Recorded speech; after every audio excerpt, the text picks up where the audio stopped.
ሰላም ጎይታናን መድሓይና ኢየሱስ ክርስቶስ ንዓኻትኩም ይኹን ኣብ ኩሉ ኩርናዓት ዓለም ዘለኹም ሎሙኻ ከም ልማድና መጽሓፍ ቅዱስ ከነንብቢና ስም ኣምላኽ ይባረኽ።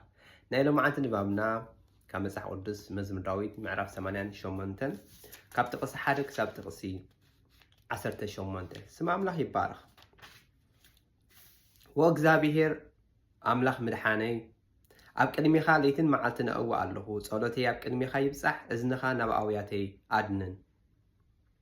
ነፍሰይ መከራ ፀጊባ እሞ ህይወተይ ናብ ሲኦል ቀሪባ ኣላ። ምስቶም ናብ ጉድጓድ ዝወርዱ ተቖፂረ ሓይሊ ከም ዘይብሉ ሰብኣይ እየ።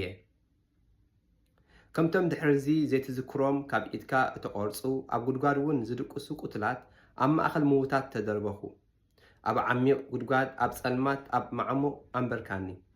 ቁጣዓኻ ይኸብደኒ ኣሎ፣ ብኩሉ ማዕበላትካ ጸቂጠኒ። ንማሓዙተይ ካባይ ኣርሒቕካ በኣታቶም ፍንፉን ገበርካኒ። ተዓጽየ ምውፃውን ሲኢነ ኣለኹ። ኣዒንተይ ብስቃይ ስልምታ ኣለዋ። ወእግዚአብሔር ኩሉ መዓልቲ ናባኻ ኣእዊ፣ ኣእዳወይ ናባኻ እዝርግሕ ኣለኹ። ንምውታድ ዶ ተኣምራት ገብረሎም ኢኻ? ዝሞቱስ ተንሲኦም ዶ የመስግኑኻ እዮም? ኣብ መቓብርከ ሳሃልኻ ኣብ ቦታ ጥፋኣት እውን እምነትካ ዶ ይንገር እዩ? ተኣምራትካ ዶ ኣብ ጸልማት፣ ጽድቅኻ እውን ኣብ ምድሪ ምርሳዕ ይፍለጥ እዩ።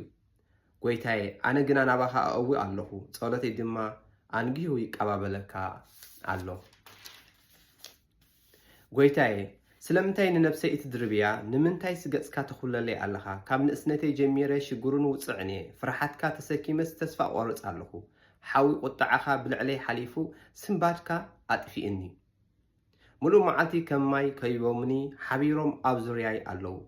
ንፈታውን ዓርክን ካባይ ኣርሒቕካዮም፣ መሓዛይ ጸልማት እዩ። ኣሜን። ስም ኣምላኽ ይባረኽ። ጽባሕ ክሳብ ንራኸብ። ኣብ ዘለኹሞ እግዚአብሔር ኣምላኽ ብወዲ ኢየሱስ ክርስቶስ ገይሩ ካብ ክፉን ሕማቕን ዘበለ ይሰውርኩምን ይሓልኹምን። ኣሜን።